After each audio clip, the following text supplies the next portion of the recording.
And now, a Native Podcast with Matt and Zach. All right, and welcome back to another Native Podcast with Matt and Zach. It is Zach here with Matt as always, and I got to start it off as always and ask you, Matt, buddy, how are we doing today? Doing pretty good, man. Just a busy time of year. It was a busy day. Yeah, it's been shit and rain for 2 days straight here out in Oregon. So Yeah. a lot of computer work done. Right. That's good. Yeah. Those days are needed.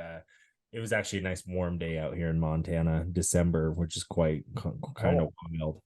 But we'll get the snow one day, and I need that where I just have my week of like I'm in a room on a computer. You know what I mean? I feel you. I get the vibes. But that's not what we're here to talk about today. We're here to talk about boarding schools. If you saw in the subject headline, the top priority, the reason you probably clicked on the episode. And we'll get into that today. But Matt, you always like to start us off with a native fact, and I'm curious, did you have a native fact today for us, or are you hiding something from me today? No. This one's related to our topic, and it's just a simple, it's kind of probably one of the pressing questions people have was how many total boarding schools were in operation from the start of them to present. And I found the number is a total of 523 Indian boarding schools that were in operation from 1801 to present day. Which is wild, 1801, and some of that history, I think I'll try and get into today with some of the stuff, because I found some stuff that Yakima was doing with boarding schools, with actual boarding schools before the Carlisle school, because people kind of say the boarding school era started with that Carlisle school, and that's true in the sense of when you talk about like these day schools and kind of really the purpose that the U.S. government set out with these schools, where there was to save the man and kill the Indian, as they, in their words, those are their words, right? Whether it's the U.S. government or the churches, that was their words. Right. Well, I find it interesting. The 523 number is like there's 574 tribes. It's like that's fairly close to the total, almost like one per tribe, or the small tribes. There's like a few of them at one, Right. Not only that, but you look at I've seen some 543 numbers as well. So yeah, that statistic's kind of in that range. But when you think of 500 schools, I mean, there's 50 states, right? That's 10 per state. And I do have a list. I don't know if I'll go over it. It's kind of small on the source, but I'll lead you guys to that source for sure to talk about it. But that is an interesting statistic, because like you said, that's a big number, big number. Is there anything else you have before? I mean, it's kind of one of those another big subjects, so we're going to kind of dive right in. But is there anything before you might have? I just wanted to mention that number. I know there's been a lot of really good film and movies out lately. One I actually rewatched lately was it's on Netflix. It's called Indian Horse, and it's centered in the Ojibways in Canada.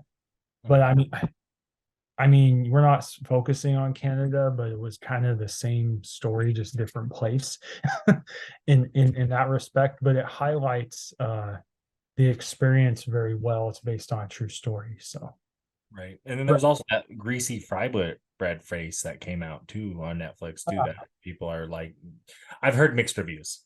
I'll leave it at that. I watched it too and had the same kind of feeling. Right.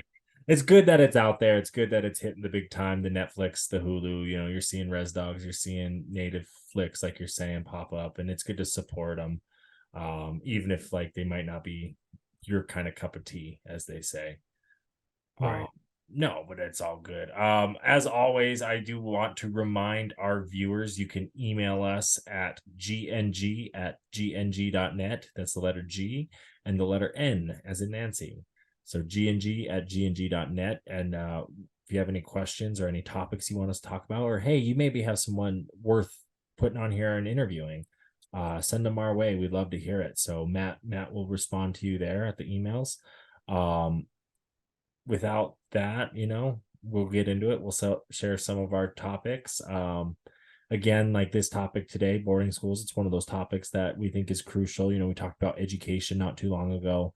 Now we're going to dive into just kind of one of those things that when you get to understand Indian education and Native American education, it's certain topics like this we need to talk about and understand and kind of get some definitions and get some things, timelines and some things straight, to see where we're at in 2023, 2024, as we're coming on the new year and when this will probably be published. So just so you guys know, again, we do this for free. This is at 6:00 on a Wednesday evening, and we're just recording it from the kindness of our hearts, just because one of those things that we think is important. We want to educate you guys on Native American topics, Native American subjects, kind of show you some of the histories that aren't shown in the U.S. history books, and other things like that along the way, and some cool stories and some fun facts and some neat stuff, because some of this stuff we're learning too as we go. Boarding schools, though, we have some experience here with boarding schools. It's kind of one of those subjects you hear about. You hear about the Orange Shirt Day. You hear about the investigations both in the U.S.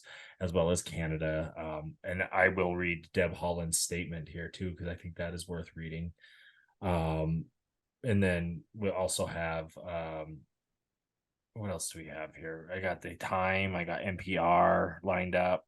Yeah. Some of these interesting articles on boarding schools, plus the history. I mean, my grandpa was superintendent at Chemawa.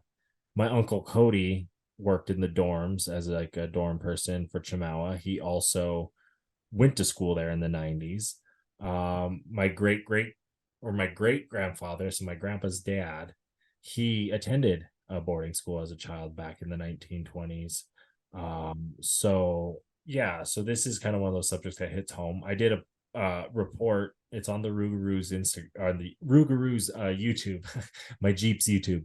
You can go back in the day and you can see the boarding school. I showed Matt a copy of that.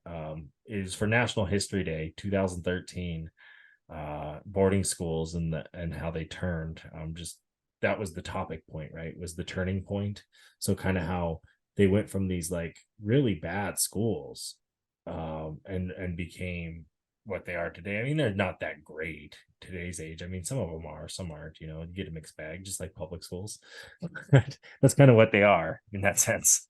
And this topic too, I mean, like the likelihood is that if you're a Native person living today, the majority of Native families had at least one relative that attended one of these schools, at least, right? And you look back, and I know I'll get into it a little bit later. I have a snippet to share, but my great uncle went to the Pine Ridge Indian boarding school back in the day, and so did some of our great aunts. So, like it's all like this is everyone who's Native, like has some that. And and like you're saying, is everyone that's Native has these connections. And then I've even heard this thing is, and you see it nowadays, is these people are saying like, we didn't have such traumas as alcoholism. People didn't beat their spouses. People didn't hit their kids. Discipline was a lot different. And that's what has caused some of those traumas. That's why you see high alcoholism rates. That's why you see high domestic violence rates on reservations. It stems from some of those traumas. Is it good? No. Are those problems we're trying to correct? Yes. Should we correct them? Yes. And I think we as Indian country will do that and have been doing that in these times. When you see like with a lot of the programs that we set up, a lot of people do come back to the reservations to help out. They want to help out. They want to help their people, as we all should just come back and help one another out. That's all life is, right? Right. First things first, I found a timeline that kind of works for you when you talk about Indian boarding schools, and just kind of how we got to where we are, is kind of high level. This comes from Satori, SUTORI.com, by Siobahan Omwada. The timeline kind of starts 1868. The 14th Amendment was passed. Native Americans were supposed to get full citizenship. 1870, Indian Appropriations Act was passed. 1879, the Carlisle Indian Boarding School was founded by Richard Pratt. 1887, the Dawes Act gave citizen to Native Americans who accepted land grants. 1890s, more assimilation schools were built. 1924, the Indian Citizenship Act was passed. 1928, the Merriam Report was presented by the Institute for Government Research for the Secretary. 1933, the John Collier, who's the new commissioner of the Indian Affairs, addresses problems brought up in the Merriam Report. 1934, Indian Reorganization Act. 1953, Indian Termination Act. 1964, the Civil Rights that ended segregation in public schools. 1978, the American Indian Religious Freedom Act allowed traditional religious rights and cultural practices for tribes. 1972, Indian Education Act added funding to schools with Indian students. Present today, you have the BIA still charges tribes for funding and grant requests.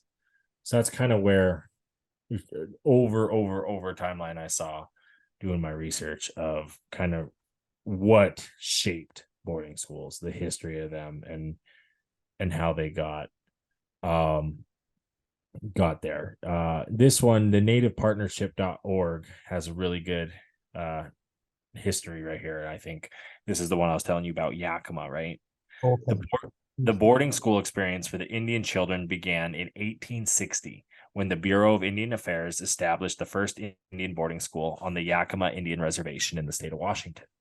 These schools were part of a plan devised by a well-intentioned Eastern reforms, Herbert Welsh and Henry Pancoast, who also helped establish organizations such as the Board of Indian Commissioners and the Boston Indian Citizenship Association and the Women's National Indian Association. The goal of these reformers was to use education as a tool to assimilate Indian tribes into the mainstream of the American way of life, a Protestant ideology of the mid-19th century. Indian people would be taught the importance of private property, material wealth, monogamous nuclear families. The reformers assumed that it was necessary to civilize the Indian people and make them accept the white man's beliefs and value system. Boarding schools were the ideal instrument for absorbing people and ideologies that stood in the way of manifest destiny. Schools would quickly be able to assimilate Indian youth. The first priority of the boarding schools would provide the rudiments of academic education, reading, writing, and speaking of the English language. Arithmetic, science, history, and the arts would be added to open the possibility of discovering the self-directing power of thought. Indian youth would be individualized. Religious training in Christianity would be taught. The principles of democratic society, institutions, and political structure would give the students citizenship training. The end goal was to eradicate and vestiges of all vestiges of Indian culture. By the 1880s, the U.S. operated 60 schools for 6,200 Native students, including the reservation day schools and reservation boarding schools. The reservation day school had the advantage of being relatively inexpensive and caused the least opposition from parents. The reservation boarding schools spent half a day teaching English and academics and half a day on the industrial training.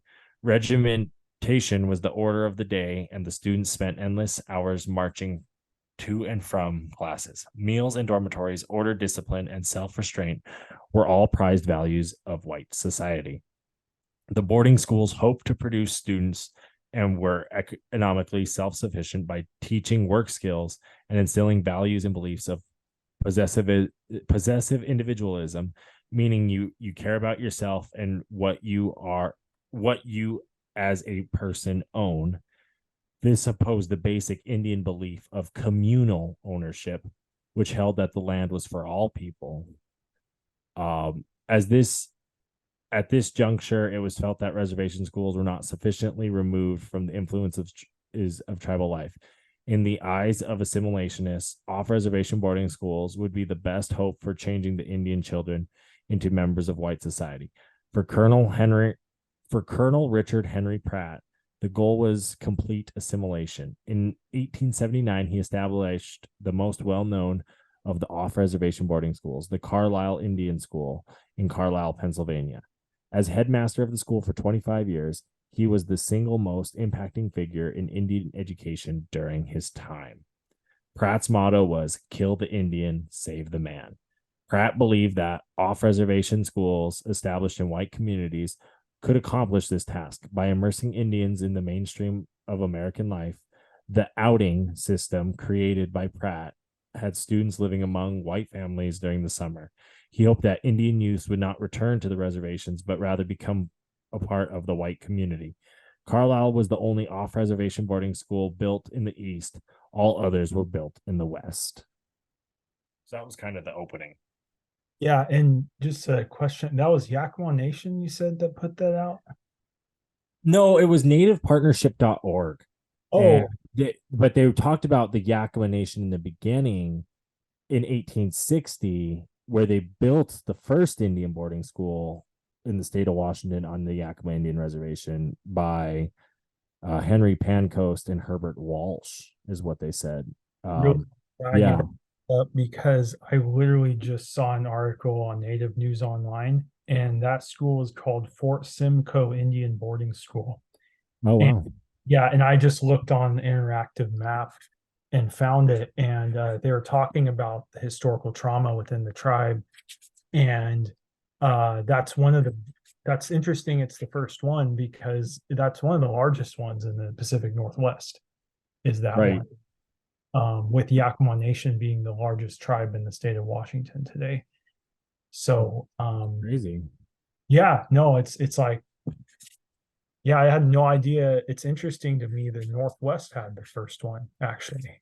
Right. Everyone goes to that Carlisle one because of that. That was kind of that was Pratt, man. That was his shit. That was where he took his control, and I don't know why he thought it was the right thing to do. I think sometimes, when a lot of it seemed religious. Some of these schools, people go crazy for religion, and I could see maybe that being a motivating factor, but I'm not sure necessarily what that is. Right. So kind of from there, I kind of found this other article by the Indigenous Foundation that kind of continues what we were talking about. The Carlisle Indian School, located in Carlisle, Pennsylvania, was founded by Richard Henry Pratt. He modeled the boarding schools off an educational program he designed while overseeing Fort Marion Prison in St. Augustine, Florida. He developed the program after experimenting with Native American assimilation education on imprisoned and captive Indigenous peoples. Pratt served as the headmaster of the Carlisle Indian School for the 25 years and was famously known for highly influential philosophy, which he described in a speech he gave in 1892. He stated, "A great general has said that the only good Indian is a dead one. In sense, I agree with the sentiment, but only in this, that all the Indian there is in the race should be dead. Kill the Indian and save the man." Attendance to the boarding schools was made mandatory by the U.S. government, regardless of whether or not Indigenous families gave the consent. Upon arrival, Native children were given Anglo-American names, bathed in kerosene, given military-style clothing in exchange for their traditional clothing, and their hair would be shaved off for the boys and cut into short bob styles for the girls. Education was primarily focused on trades to make Native students marketable in American society. Male students were taught to perform manual labor, such as blacksmithing, shoemaking, and farming, amongst other trades. On the other hand, female students were taught to cook, clean, sew, do laundry, and care for farm animals. Standard academic subjects like reading, writing, math, history, and art were also taught. However, these subjects emphasized on the American beliefs and values and histories. For example, students were taught the importance of private property, materialized wealth. Students were forced to convert to Christianity and celebrate American holidays such as Columbus Day. Richard Henry Scott eventually implemented a placing out system that placed Native American students into American communities for a certain amount of time, varying from a summer to a full year. These programs tended to exploit students and use them for domestic and physical labor. Native students were not allowed to speak in their native languages. They were only allowed to speak English regardless of their fluency and would face punishment if they didn't. The discipline enforced at these boarding schools was severe. Punishments varied, including privilege restrictions, diet restrictions, threats of corporal punishment, and even confinement. Additionally, Native students were neglected and faced many forms of abuse, including physical, sexual, cultural, and spiritual. They were beaten, coerced into performing heavy labor. Their daily regimen consisted of hours of marching, and recreational time consisted of watching disturbing movies such as Cowboys and Indians. Since they were used as forms of punishment, food and medical attention were scarce. This led to the boarding schools becoming more susceptible to infectious diseases like tuberculosis, the flu, trachoma, and due to these conditions, Native students would become ill and die at these boarding schools often. Not only from that, but from the sexual and physical abuses as well. In 1899, a measles epidemic sped through the Phoenix Indian School, experiencing rates as high as 325 cases of measles, in addition to 60 cases of pneumonia and 9 student deaths within 10 days. Parents were rarely informed of their child's deaths. Some parents would learn of their child's death after they were buried in the school cemeteries. Some students were buried in unmarked graves. Those that survived these inhumane conditions were scared from the traumatic experiences for the remainder of their lives. Which is crazy because you look right here on my grandpa, who did a residential survey in 2005. I believe that one, it's one of them, one of the boys, forget which one, is my great grandfather. Oh wow. And there he is in his little military outfit. His dad, my great great grandfather, dressed up in a suit because they were forced to. They were forced to wear this stuff in society as Native Americans and practice their stuff. It always bothers me too. Like on everything they did to those kids with the cutting kids like kids. They cut their hair and they forbade them to speak their language. And I'm like, the cutting hair thing still happens today. Yeah. With the kid, like in public schools and stuff, like that one really gets to me. We weren't allowed. I went to a Catholic school in Montana. We weren't allowed to wear eagle feathers or beaded work during our graduation. Oh wow. I mean, I didn't fight it because you just kind of went with it, right? But like in reality, it's like, what the fuck, Billings Central Catholic, like, why aren't you being more progressive? You're falling into those Christian ways, right? But I don't know, it was interesting because you have these schools, and like back then, yeah, they were set up to assimilate. They really were, to take that out of you, they were military. I mean, that's what boot camp is. Ask anyone who goes to boot camp. They break you down to build you right back up, right? These militaries, these prison institutions, they have these curriculums that are designed to accomplish a goal. And like, you take the military, right? That goal is to build you up, build you strong. You're going to defend this flag and defend this country because you should. Right. The prisons, it's that weird, like, keep you in the system, keep like you coming back to prison almost. It's weird, like how they, like, it's how it's structured and functioned and how everything goes. And then you add that in and you take it back to like the 1800s, 1860s of like those things happening, and then you layer in like, okay, we're going to go catch these native kids, and instead of fighting their parents and trying to learn their languages and learn their values, we're going to break down the kids, break down the children, and they'll just assimilate into society. And like, you look at some of the things that have happened today, like that's why I'm as mixed as I am, is because yeah, we were forced to assimilate. Our families were forced to get jobs elsewhere. The little shell never got a reservation because the federal government wanted to fight them on it for over 100 years. You know what I mean? Everyone else was getting them, and it's one of those things where there's just like whatever, and then time passes it up, and here you are, and you realize what you have, and you realize how you got here, and it sucks. It's a product of that. Right. Now it's a product of these boarding schools. I'm sure everything, you hear the stories of like my dad and his brothers always talking about like, oh, my grandpa beat the shit out of them. Not like if they messed up, he'd kick their ass. You know what I mean? Like they disrespected him. He would show them the business. Not that he abused them by any means, because he did not do that, but he could have, because his peers definitely, we know people that happened to it, but his dad beat him more down the, if you were to talk about abuse. And well, it's like, well, his dad went to a boarding school, and then that shapes and forms how he parents. Then that shapes how informs how like my dad parents. And then like, that's how, it wasn't that long ago is what I guess I'm trying to say here. Exactly. These traumas and these things are real, and it's like this is why we're here now. And I think when you look at Indian Country 1, I think, wow, we're doing a great job for everything that has been thrown our way. Yeah, but we can always be better too, and we need to continue to be better, because that's what's going to make us strong as a people.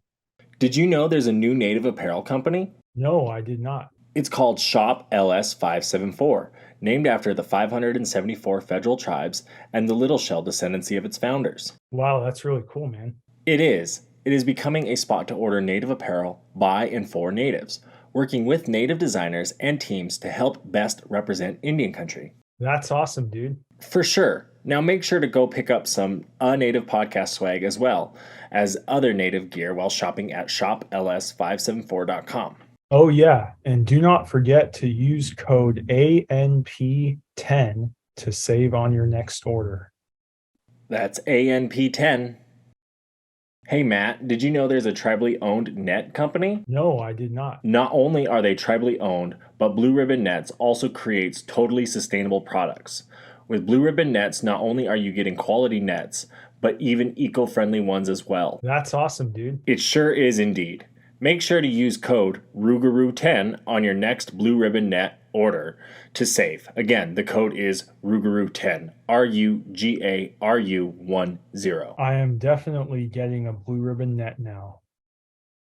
Tune in every Tuesday to hear your favorite Native podcast. That's right. A Native podcast has new episodes every week, ranging from boarding schools to Indian child welfare. Not only that, but we have Indian country covered from Maine to California and Florida to Alaska, Hopi to Blackfeet and Choctaw to Tlingit, and all those Crees in between. And all you other natives and non-natives out there, we want to remind you to tune in this Tuesday to A Native podcast. Is your res runner in need of new lights?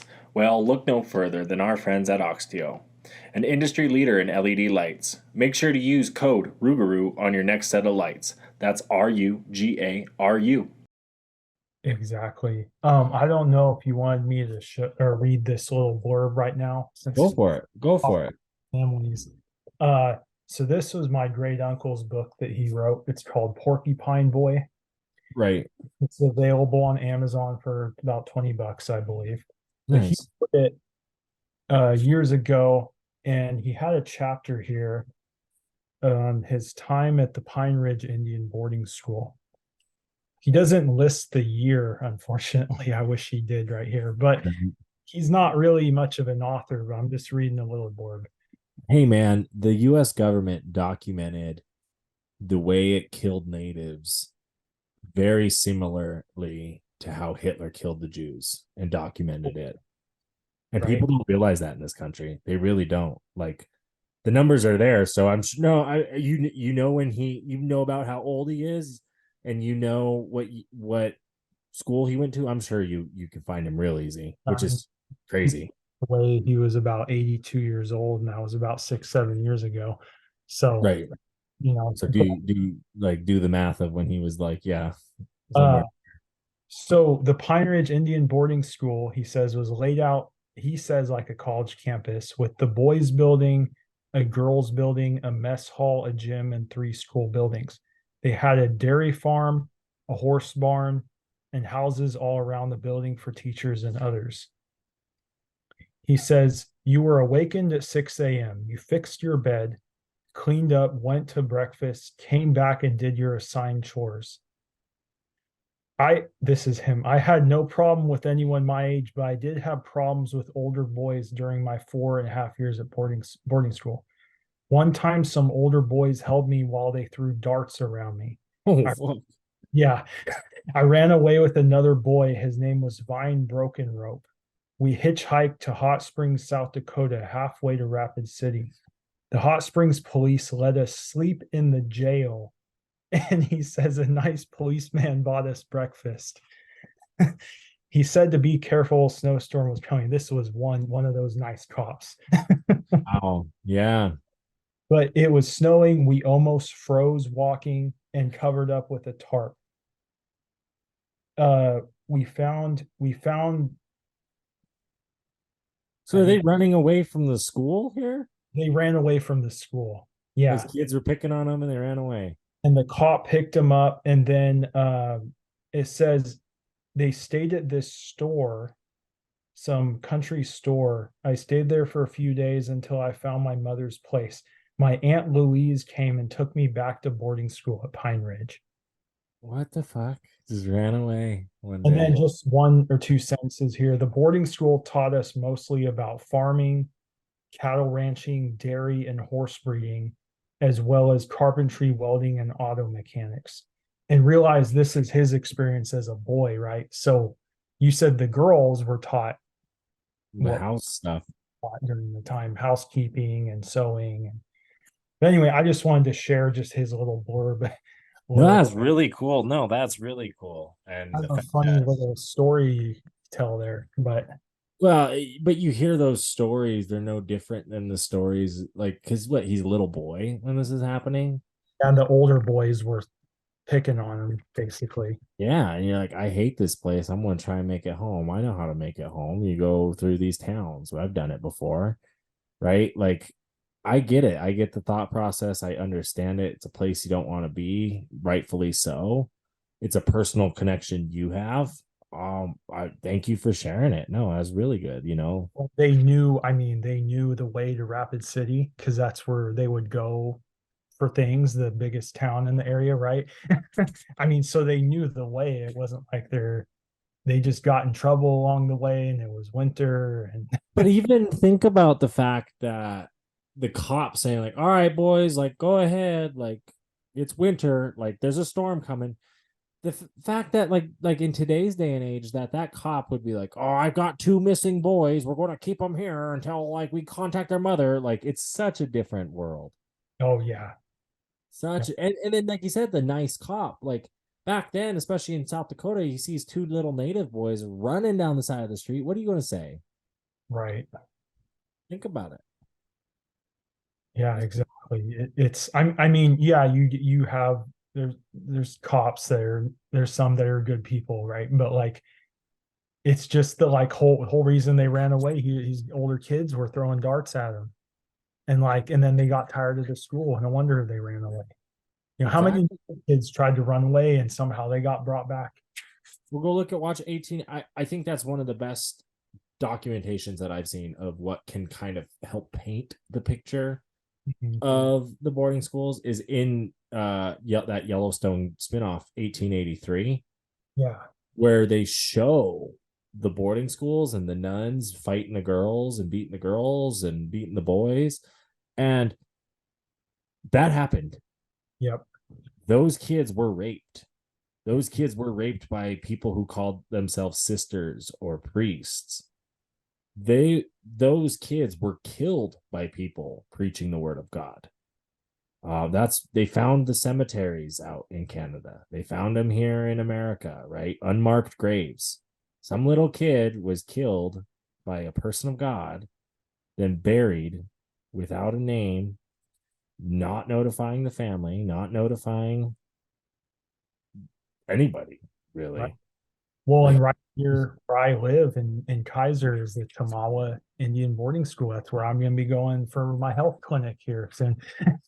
And your grandpa was superintendent there, and you have family here too in this area. And they have unmarked kids from, it says Indian Child, Alaska. No name, just just the state and where they're from. If that, some of them don't, just Indian Child. They struggled, and it was not fair. It was not fair to those families. It was not fair to those kids, and it's cool to see that they are trying to change things. Not everything's changed. Um, No. According to some reports given by the Kids Count Data Center, and the National Violent Death Reporting System, Native American students are 1.2 times more likely to be behind in fourth grade reading and eighth grade math, 1.4 times more likely to be suspended from school, 1.5 times more likely to die in a homicide or suicide, 1.7 times more likely to experience 2 or more adverse childhood experiences, 1.8 times more likely to attend a high poverty school, 2 times more likely to drop out of high school. And that's in present day speaking. So again, when you think of like, oh, natives get free education, this and that, this is the realities of it. These are the real statistics. These are the real issues caused from these traumas, right? Such as boarding schools. They still operate boarding schools today. As of 2020, 7 boarding schools continue to be federally funded, 3 of which are controlled by Indigenous community leaders. In 1934, the Indian Reorganization Act was passed to decrease the U.S. federal control of Native affairs and instead allow for Native self-determination and self-governance. An example of this transition model by the 1920s, the school began transitioning after Indigenous leaders fought to gain control over the school. It is currently managed by Indigenous leaders, where the focus has switched to traditional arts, sovereignty, Native cultures, and community. And you do see that. You do see like some of those schools more focused on the culture nowadays. Right. Did you want me? I have the list of those schools. Did you want me to read them? Yeah, why not? I mean, I think that's good to do. I kind of have a Indian school boarding schools in the U.S. There's a cool poster here that kind of gives the oversight, and it has 523 total Indian boarding schools that operated in the U.S. from 1801 to present, 408 Indian boarding schools that identified by the Department of Interior that received federal support from 1819 to 1969, 105 Indian boarding schools with no known evidence or of federal support, 10 Indian boarding schools opened by the Bureau of Indian Education after 1969, or schools that needed further research, 125 schools open today that were considered Indian boarding schools. But yeah, what are those schools? Let's hear them. Yeah, and that one you just read was that was the Native American Boarding School Healing Coalition map. Yep. One. That's a great resource. Like visually, you can see everything and breaks it down. The map is great. It's interactive. So that's a great one. But yeah, I had them up right here. So as Zach said, there's 7 boarding schools. 3 are tribally run. The ones that are BIE, Bureau of Indian Education, off reservation schools today: Riverside Indian School in Anadarko, Oklahoma; Sherman Indian School in Riverside, California; Chamawa Indian School right here in Salem, Oregon; and Flandreau Indian School in Flandreau, South Dakota. The 3 tribally controlled boarding schools are Sequoia Schools in Tahlequah, Oklahoma. That's Cherokee Nation. Right. Pierre Indian Learning Center in Pierre, South Dakota. I'm guessing there's a few tribes that run that one. That's the state capital. And Circle of Nations School in Wapiton, North Dakota. And now music on a Native podcast. This week, We the People by Shiasen.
And that was We the People by Shiasen.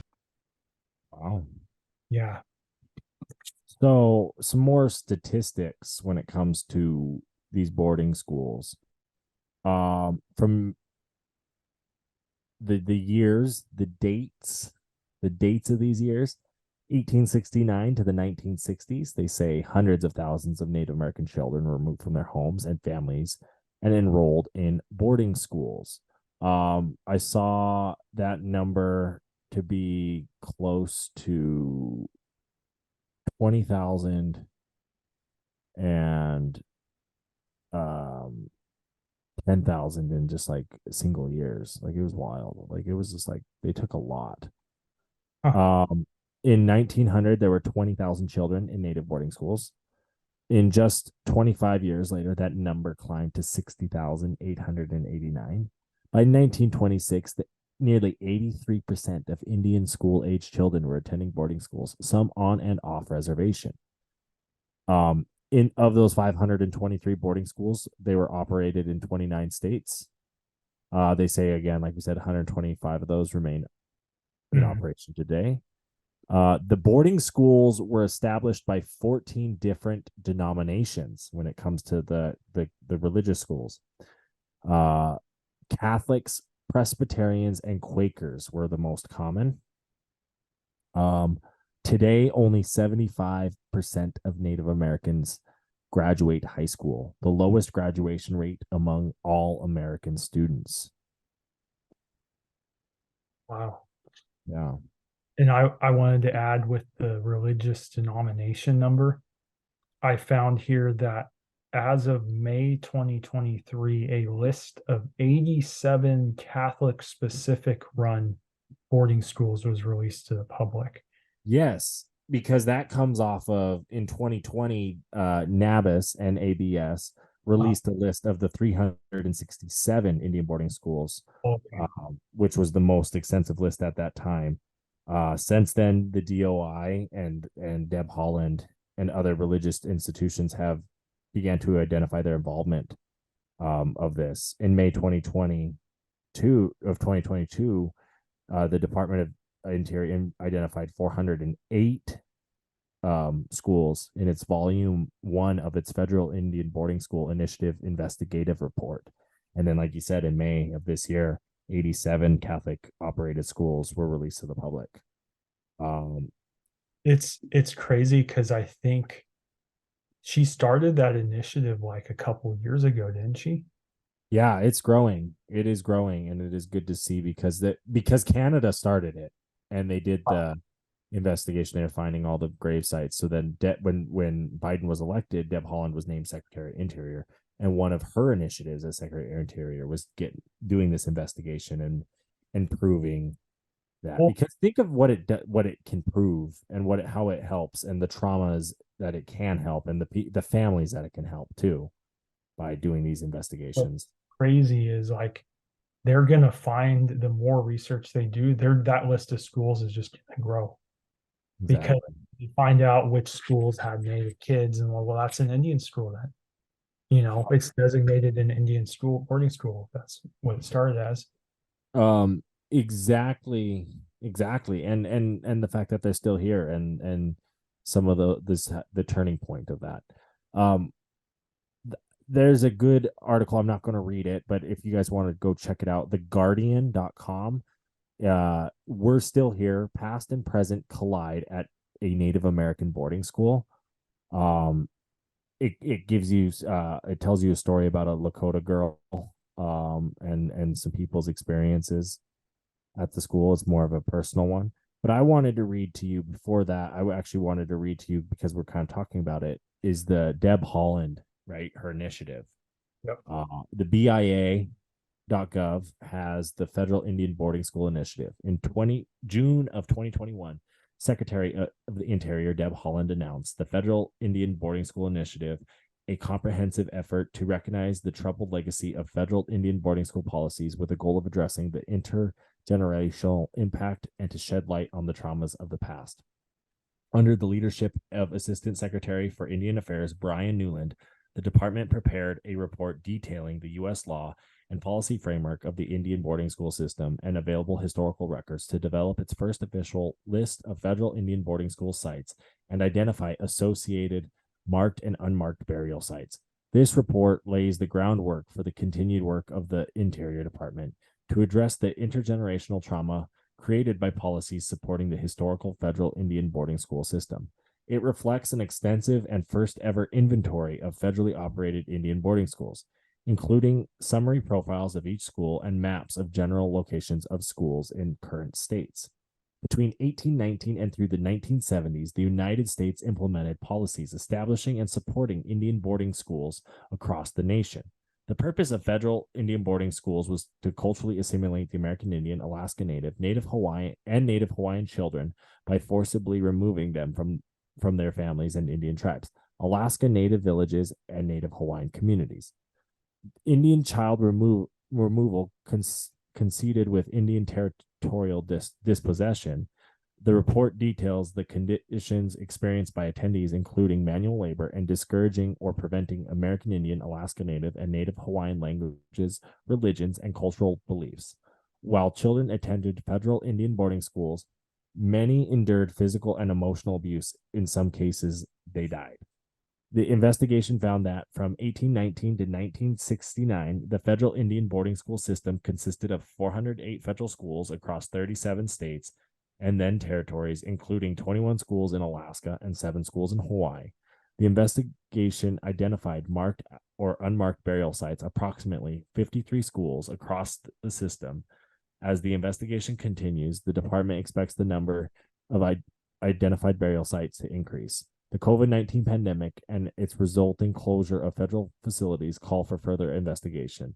Assistant Secretary Newland recommends the next steps that should be taken in a second volume, aided by the new $7 million investment from Congress through the fiscal year 2022.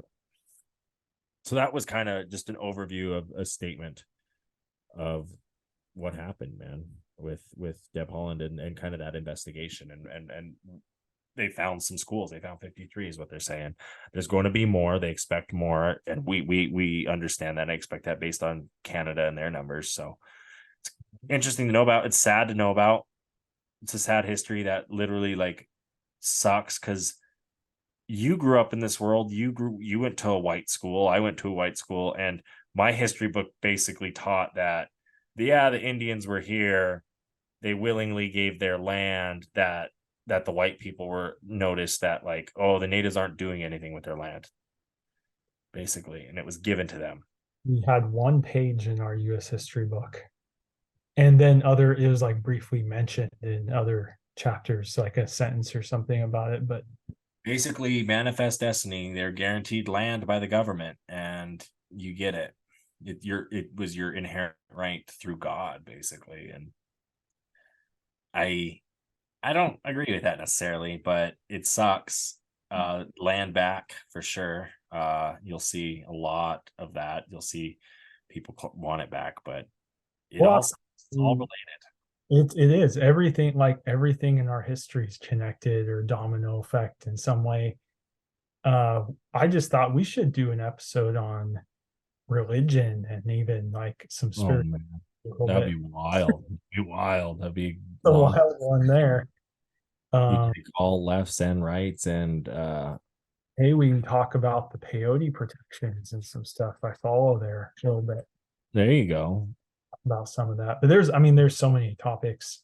There's so many we can continue to have conversations about, Oh yeah, no, exactly. And there's so much more that is coming out about like this topic, even with these investigations going live. Like I'm reading, Time did an article, the history of Native American boarding schools, and is even more complicated than a new report reveals, right? Because they're talking about that new report. Yeah. This came out May 17th, 2022. NPR right here, June 6th, 2023.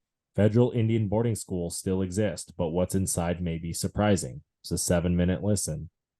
And it kind of dives into it. And they do a really good job. They talk about Riverside School, and then they talk about Oklahoma, They talk about the history of Riverside in California, what it's doing today, just to give you an inside perspective of one of these schools and what's going on today.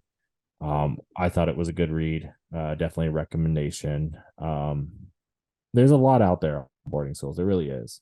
Yeah, Right. Go mainstream ahead.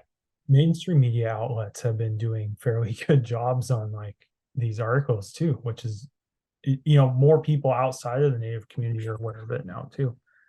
Exactly. Well, like we said, we've done our fair share of reading and research too of just kind of understanding that these schools were built as a way and really for those Indian agents to work their magic into corralling kids up and saying, because they would do stupid things and be like, oh, your dad got arrested, or your parents, you only have one parent at home. They got to be at work, so we're going to take the kids to a boarding school miles away. And it was an issue to get the kids back. They had to prove things on documents that they didn't have, because those same people who were saying you need to have these documents were the ones that like issued the documents. You know what I mean? Like that's the thing. The Indian agent would be the person saying, no, you can't do that, when they're like, well, you need to do this process, but it's the same person that like you do that process with, because like it was these forts. You see all those forts, Fort this, Fort that, Fort Laramie, Fort Clatsop, Fort this, Fort, they're all over. That was where it was. They were trying to corral us up, rally us up, and these schools, that was one of the ways. And it really sucks that it's a part of our history, because like no child should ever have to in their life go through something like that, ever. It's crazy. There is something you can do today, however, if you are for it, you want to show your support. Someone did this, and this was kind of after the Canadian government did their thing. But it's the Orange Shirt Day. You wear an orange shirt. What is Orange Shirt Day? Also called the National Day for Truth and Reconciliation. September 30th is Orange Shirt Day. This day is set aside to recognize the trauma that residential schools inflicted on Native children and their self-esteem, both while the children were in schools and for decades afterward. The movement was founded by Phyllis Jack Webstad, a survivor of residential schools. When Phyllis was 6 years old, she was put into a boarding school where they took her brand new orange shirt and the rest of her belongings upon arrival and never returned them. The disregard for Phyllis's feelings, individuality, cultural pride, and autonomy became a visible representation of her calloused and stifling environment of the mission schools. Orange Shirt Day now recognizes and raises awareness of the injustices and abuses of Native children suffered in mission schools for years. It also commemorates the missing and murdered children forced to attend residential schools while honoring and giving a platform to the stories of residential school survivors. The day was officially recognized by the Canadian government in 2021, though it has been observed ever since 2013. To participate in Orange Shirt Day, you can purchase a shirt through nativehope.org or simply make your own. You can also organize a community event to raise awareness for the true histories of residential schools and elect Native voices. So that was just kind of a blog on that. And that's another good one. Nativehope.org. They wrote a blog on Native American boarding schools and education history, September 12th, 2023. So there's a lot of people in this subject and in this topic right now, when we look present day, that are doing this research, that are trying to understand these things. So definitely, I hope our podcast today helped you kind of figure it out and give you kind of a step into the right direction. Learn something new today. You heard a story, you heard a fact that you want to go build upon. So please go build upon it. Maybe go learn about the residential school that was in your state. I'm sure there was one. You might not know about it, but you will now, No, yeah. I just kind of my last words here. We're getting to that time. As Zach mentioned, hope.org, the National Native American Boarding School Healing Coalition. A lot of our data we talked about came from them, and those maps and reports. All those resources are on the website. They have tabs at the top on education, advocacy, healing, about us, and then get involved. And you can get involved with the cause. There's t-shirts for sale, some pretty good looking t-shirts. And yeah, that's if you want somewhere to start, that's another good resource as well. So No, definitely. And then what's that book one more time for those of you that didn't catch it? my great uncle's book is called Porcupine Boy, because he grew up in Porcupine, South Dakota, which is on the reservation. What's his name? Tim Last Horse Whetstone. There you go. There you go. You can pick up a copy and help Matt's great uncle out by giving him what he probably makes a couple bucks per book book that gets sold. So help him out. But other than that, guys, I want to thank you again. As always, you can email us at gng@gng.net. Matt will be the one responding to you saying, hello, how do you do? And we appreciate it. We appreciate those of you who email in. We appreciate those of you who send us a text message. Yes, you know who you are. We appreciate it. We appreciate the feedback and the support. We couldn't do this without our families, our friends, our teachers, each other. This is kind of one of those things that got us to, we want to just share and educate the world, really, and do our part and tell you the right histories of what happened to our people from how we know it. Now we understand it. We're not experts by any means on any one of these subjects. I would never claim to be a boarding school expert, but I have a good understanding. I have a good understanding of the truth, of the documented truth, and where to find some of those resources. So I definitely wanted to share that with you guys today. I know Matt felt probably the same way, and we want to share with you these things because they're important as we go forward on these journeys. It's good to have a backbone and a background of what has taken place and shaped Indian country, because it's not as easy as people think it is. Even if it's like, oh, go spend this money, go do that, because it's jump through this loophole, jump through that loophole, because the government tried to stop you a long time ago. And some of those old rules, they just leave them in the books. They really do when it comes to just anything in life. Sometimes you're just like, really? Why do we still do that? But it's why. There was a reason. Might not have been a good one, could have been a bad one. But it is what it is. But I don't want to take too much more of your guys' time. I just want to appreciate and say thank you. If you want a sticker, go ahead and email us too. I know, Matt, we can send out some stickers. So all's good. Until next time. Bye-bye. I know ballers, I know chiefs, I know riders from the east. I know educated natives down to picket in the streets. Middle fingers to police. Fuck you, we come in peace. I know red-skinned hippies that be giving me the creeps. I know beauty, I know beach, I know savages and freaks. And I know a couple cousins even bougier than me. No, ain't elite, bougie native, yes indeed. Art exhibit to the club, and we roll it 20 deep. Copper on my neck, gold on my ring, feather on my hat, skin stitched chin, 100 warriors on my back, daily drumming when I sing, man, there ain't no way around it. A Native Podcast is produced by G&G Advertising and Quartz Lake Productions.